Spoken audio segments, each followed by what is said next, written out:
राधे राधे भक्तों, आज हम ध्रुव महाराज की कथा सुनेंगे। ध्रुव महाराज के पिता का नाम राजा उत्तानपाद था। राजा उत्तानपाद की 2 रानियां थीं। बड़ी रानी सुनीति, जिनके पुत्र ध्रुव महाराज थे, और छोटी रानी सुरुचि, जिनका पुत्र का नाम उत्तम था। राजा छोटी रानी और छोटे पुत्र उत्तम से अत्यधिक स्नेह करते थे। एक दिन जब उत्तम अपने पिता की गोद में खेल रहे थे, तो ध्रुव महाराज, जो 5 वर्ष के थे उस समय, वो भी वहीं मौजूद थे। उनसे देखकर रहा न गया, वो भी पिता के मुंह में आ गए और दौड़कर अपने पिता की गोद में चढ़ गए। और माता सुरुचि भी वहीं मौजूद थी। माता सुरुचि को क्रोध आ गया। उनसे यह सब कुछ सहन नहीं हुआ कि उनके पुत्र की बराबरी ध्रुव महाराज कर रहे थे।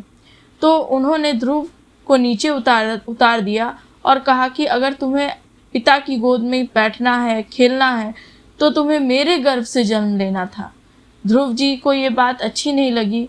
वो रोने लगे और रोते हुए अपनी माता सुनीति के पास गए और सब कुछ कह सुनाया। माता सुनीति ने उन्हें पहले तो सांत्वना दी और फिर उन्हें भगवान श्री हरि विष्णु की तपस्या करने का सुझाव दिया, जिनसे उनकी मनोकामना पूर्ण हो सके। जब ध्रुव महाराज तपस्या के लिए निकल पड़े, तो रास्ते में उन्हें नारद जी मिले, जिन्होंने उन्हें समझाया बुझाया और कहा कि घने जंगल में जंगली हिंसक पशु रहते हैं, उनसे उनका भय तुम्हें सताएगा, उनसे तुम्हें खतरा होगा। परंतु ध्रुव महाराज नहीं माने। उन्होंने कहा कि अगर मारने वाले इतने सब हैं, तो बचाने वाले श्री हरि विष्णु भी तो हैं। तो ये बात सुनकर नारद जी बहुत हर्षित हुए और उन्होंने ध्रुव महाराज का मार्गदर्शन किया। ध्रुव जी ने 6 महीने अल्पाहार रहकर और फिर निराहार और फिर निर्जल रहकर कठिन तपस्या की। अंतिम माह में वे केवल हड्डियों के ढांचे बराबर रह गए थे, क्योंकि वे केवल वायु पीकर ही रह रहे।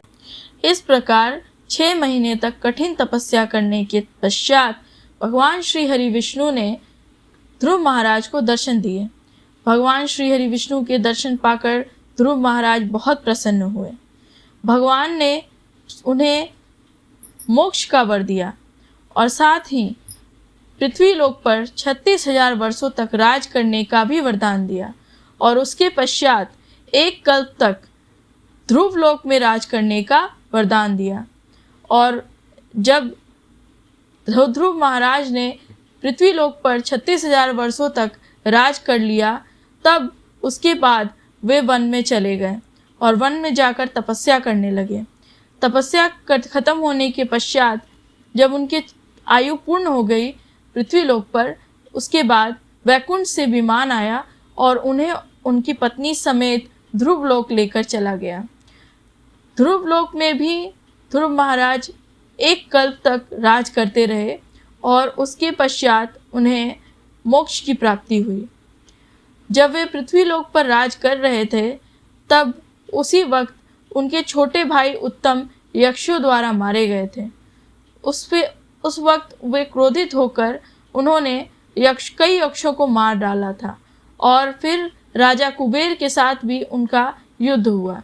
उस युद्ध को रुकवाने के लिए ब्रह्मलोक से ब्रह्मदेव और नारद मुनि दोनों आए और उन दोनों को समझा बुझाकर युद्ध रुकवाया।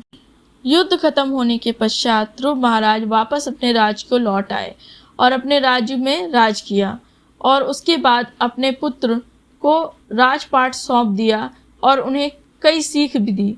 और इस सीख के बारे में हम अगले वीडियो में बात करेंगे, जो ध्रुव महाराज ने अपने पुत्र को दी थी राजपाट सौंपने के पहले।